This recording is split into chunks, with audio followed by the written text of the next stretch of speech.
अस्सलाम वालेकुम दोस्तों। ट्रंप बहुत लंबे अरसे तक जानते हैं कि फेड चेयरमैन के ऊपर दबाव डाल रहा था और ये दबाव जो है वो कोई ढका छुपा नहीं है। खुलेआम जो है ट्रंप की धमकियां दिया करता था फेड के चेयरमैन को कि अगर तुमने रेट कट्स नहीं किए, अग्रेसिव रेट कट्स नहीं किए तो तुम्हें तुम्हारी सीट पे मैं रहने नहीं दूंगा। और इसी की कड़ी थी कि अभी रिसेंटली डिपार्टमेंट ऑफ जस्टिस ने फेड चेयरमैन के खिलाफ एक क्रिमिनल इन्वेस्टिगेशन स्टार्ट कर दी थी और उसमें इनके ऊपर काफ़ी बड़े बड़े इल्ज़ाम लगाए गए थे। उसी के ऊपर फेड चेयरमैन ने भी अपनी ज़ुबान बंद नहीं की और अभी परसों तरसों जो है इन्होंने सामने आया कहा कि जो मेरे खिलाफ इल्ज़ामात लगाए गए हैं वो इसलिए नहीं लगाए गए कि मैंने कुछ गलत किया, बल्कि इसलिए लगाए गए हैं कि मैंने ट्रंप की बात नहीं मानी। तो यहाँ पे जंग बहरहाल इन दोनों के दरमियान चल रही है। क्रिप्टो को लेकर जो फेड चेयरमैन थे वो कभी भी पॉजिटिव नहीं थे, बट रिसेंटली हमें दिख रहा है कि ट्रंप का दबाव जो है किसी हद तक काम भी कर रहा है। अभी उन्होंने एक बहुत बड़ी जो है अनाउंसमेंट की है, एक बयान दिया है कि जो आपके स्टेबल कॉइन्स हैं वो डॉलर के लिए हरगिज़ थ्रेट नहीं है, बल्कि डॉलर के लिए अच्छा है, डॉलर इससे ज़्यादा मजबूत होगा। और क्लियर एक नैरेटिव शिफ्ट से कहा जा रहा है, माजी में कभी भी स्टेबल कॉइन्स को लेकर फेड जो है पॉजिटिव नहीं रहा। बहुत गंदे बयानात जो है माजी में हमने सुने हैं, जहाँ पे स्टेबल्स के ऊपर पाबंदी की बात की जाती रही है। ये कहा जाता रहा है कि स्टेबल कॉइन्स एक बिल्कुल अलग इकोनॉमी है, एक ब्लैक इकोनॉमी है जो कि डॉलर के लिए बहुत बड़ा खतरा है। तो क्लियर पॉलिसी शिफ्ट जो है अब फेड के अंदर हमें देखने को मिल रहा है। अब यहाँ पे दबाव है या कुछ और है, बहरहाल जो भी है, यहाँ पे क्रिप्टो एडॉप्शन जो है वो मुसलसल यहाँ पे इंक्रीज हो रही है। और ख़ास तौर पर यूएसए के अंदर जो पॉलिसी है वो बिल्कुल हमें ट्रंप के साथ तब्दील होती हुई दिख रही है। अभी कमिंग डेज के अंदर फेड चेयरमैन को चेंज भी किया जा रहा है। अब नया फेड चेयरमैन आएगा जो क्रिप्टो को लेकर पॉजिटिव है, फाइनेंशियल मार्केट्स के लिए काफ़ी पॉजिटिव है। इसके अलावा इस साल का पहला रेट कट भी शायद हमें मिलने जा रहा है। 28 तारीख को एफओएमसी मीटिंग है, आप जानते हैं। तो ये महीना जो है फाइनेंशियल मार्केट्स के लिए काफ़ी बड़ा महीना है, काफ़ी इंपॉर्टेंट महीना है। तो आने वाले दिनों के अंदर काफ़ी बड़ी बड़ी खबरें हैं जो हम तक पहुंचेगी और इंशाल्लाह मैं टाइमली आप तक पहुंचाऊंगा। तो ये कुछ अपडेट थी मार्केट के बारे में फंडामेंटली। अब चलते हैं यहाँ पर टेक्निकल चार्ट तरफ और बीटीसी को पहले देखेंगे वहाँ पे क्या चल रहा है। अब बिटकॉइन के बारे में दोस्तों आपने आसान अल्फाज में बस ये समझ लेना है कि बिटकॉइन मैक्रो लेवल के ऊपर स्टिल यहाँ पे बुलिश नहीं है। क्यों बुलिश नहीं है? क्योंकि यहाँ पे बिटकॉइन का जो स्ट्रक्चर है मैक्रो लेवल के ऊपर वो अभी भी नीचे की जानिब है। यहाँ पे देखो तो ये हमारा जो है अप ट्रेंड चल रहा था और उसके बाद जब बिटकॉइन डंप हुआ तो ये लो टूटा, उसके बाद से लोअर लोज लोअर हाइज चल रहे हैं और अभी यहाँ पे एक लो देने के बाद बिटकॉइन यहाँ पे एक लोअर हाई का मूव दे रहा है। इसके अलावा आप डेली में देखो वहाँ पर भी सेम सूरत हाल है। यहाँ पर भी मार्केट जो है लोअर लोज लोअर हाइज बना रही है, डाउन ट्रेंड के अंदर है।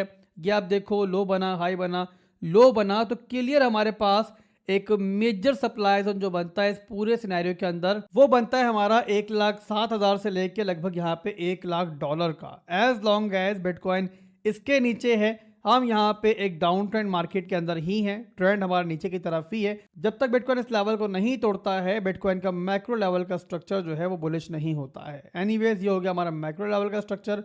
अब इसके बाद चलते हैं हम लोग 4 टाइम फ्रेम के अंदर। तो 4 टाइम फ्रेम के अंदर करंट सिचुएशन सिंपल सी ये है कि 4 टाइम फ्रेम के अंदर बिटकॉइन ने अपना जो प्रीवियस हाई था वो तोड़ा और उसके बाद bitcoin higher highs higher low में चला गया। इसके अलावा एक बहुत बड़ी रेंज थी जो नवंबर के महीने से बिल्ड हुई हुई थी और बिटकॉइन उस रेंज के दरमियान ही ट्रेड कर रहा था और उसे नहीं तोड़ पा रहा था, वो भी रिसेंटली टूटी है और अब यहाँ पे दोबारा रिट्रेस होकर 94,700 बिटकॉइन चल रहा है। इसके अलावा यहाँ पर हमारे पास एक फेयर वैल्यू गैप भी है डेली टाइम फ्रेम के अंदर, जिसको इस टाइम बिटकॉइन रिट्रेस करना स्टार्ट हो चुका है और इसी के साथ यहाँ पे 4 टाइम फ्रेम के अंदर जो हमारे पास स्ट्रॉन्ग लो का जोन बनता है उसको बिटकॉइन से हम रिटेस्ट कर रहा है। तो अभी के लिए यहाँ बिटकॉइन के लिए जरूरी ये है कि बिटकॉइन जो है ना इस लो को दोबारा ब्रेक ना करे। ये लो कौन सा है? ये है हमारा 4 टाइम फ्रेम का लो 94,500 जो है आप एग्जैक्टली वैल्यू ले सकते हो। इसके नीचे हमारी 4 टाइम फ्रेम की क्लोजिंग नहीं होनी चाहिए। अब यहाँ पे अगर आप इस लिहाज से एंट्री बनाना चाह रहे हो तो उसके लिए आपको थोड़ा सा यहाँ पे पेशेंस रखना पड़ेगा और नज़र रखनी पड़ेगी आपको 1 आवर टाइम फ्रेम के स्ट्रक्चर ब्रेक के ऊपर। किस तरीके से मैं आपको ये भी गाइड कर दूं, तो उसके लिए आप 1 आवर टाइम फ्रेम का चार्ट सिंपली ओपन करो और यहाँ पर देखो मैं क्या समझाने जा रहा हूँ। ये देखो दोस्तों यहाँ पर कि प्रीवियसली 1 घंटे टाइम फ्रेम में क्या चल रहा था कि बिटकॉइन हायर हायर लोज बना रहा था।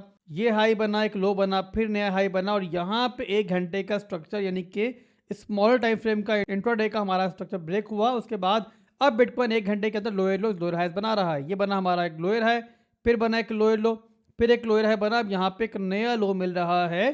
तो यहाँ पे एंट्री अभी कैसे बनेगी? ऐसे बनेगी कि जिस टाइम बिटकॉइन इस तरीके से दोबारा से अपना प्रीवियस हाई ब्रेक करे, प्रीवियस हाई ब्रेक होता है तो रिटर्स के ऊपर आपकी एंट्री होगी सिंपली, और लास्ट लो से नीचे आपका स्टॉप लॉस लगेगा। तो इसके लिए आपको वेट करना है कि मार्केट आपको इस तरीके का एक कंफर्मेशन दे। कंफर्मेशन मिलता है तो ट्रेड बन जाएगी, कंफर्मेशन नहीं मिलती है तो सिंपली पेशेंटली साइड पे होकर वेट करना है हमें, और ये इंतजार करना है कि बिटकॉइन जिस जगह से दोबारा सपोर्ट ले और इस तरीके से अपना स्ट्रक्चर ब्रेक दे तो दोबारा वहीं से हम दोबारा से लॉन्ग लेंगे। अभी की सूरत हाल ये है सिंपली कि 4 टाइम फ्रेम के अंदर हमारा स्ट्रॉन्ग लो का सपोर्ट रिटेस्ट हो रहा है, फेयर वैल्यू गैप रिटेस्ट हो रहा है, और सिंपली हमें यहाँ पे एक स्ट्रेंथ का वेट करना पड़ेगा। तो ये दोस्तों बिटकॉइन की सूरत हाल हो गई, और स्ट्रेंथ आएगी तो किस तरीके से आपने आइडेंटिफाई करना है मैंने आपको वही बता दिया है। इसके बाद चलते हैं इथीरियम की तरफ, वहाँ पर देखते हैं क्या सूरत हाल है। इथीरियम का चार्ट मैंने ओपन कर लिया। इथीरियम यहाँ पे एक ट्राइंगल से ब्रेकआउट कर चुका था, बट अपने एक रेजिस्टेंस लेवल सिस्टम रिजेक्शन ले रहा है,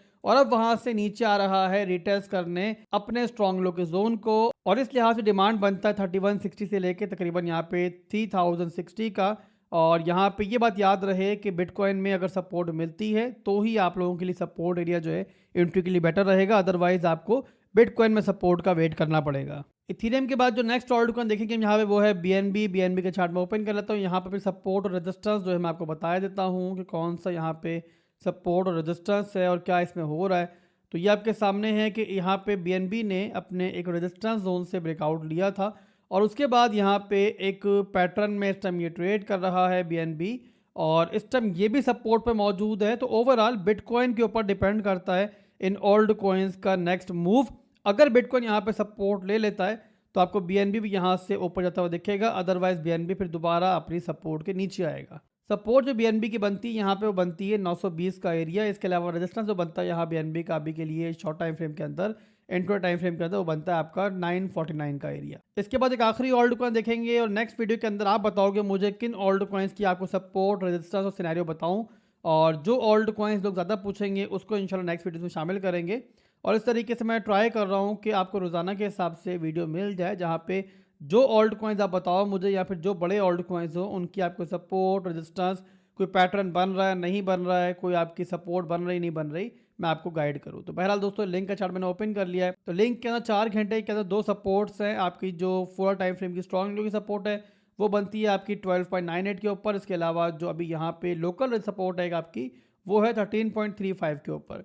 तो लिंक को अगर चाहो आप लोग तो सिंपली इस लो से नीचे स्टॉप लॉस रख के आप इन दोनों सपोर्ट्स पे देख सकते हो। इसके अलावा जो आपका रेजिस्टेंस लेवल है इसमें पहला तो है आपका, इसमें आपका 13.87, और इसके अलावा नेक्स्ट है इसमें जो मेजर रेजिस्टेंस है आपका 4 टाइम फ्रेम के अंदर वो है 14.24। तो अभी के लिए दोस्तों बस इतना ही था। ओवरऑल मार्केट की जो सिचुएशन है मैंने आपको बता दी है। फिर मिलते हैं इंशाल्लाह बहुत जल्द। दुआ में रखिएगा। अल्लाह हाफिज़।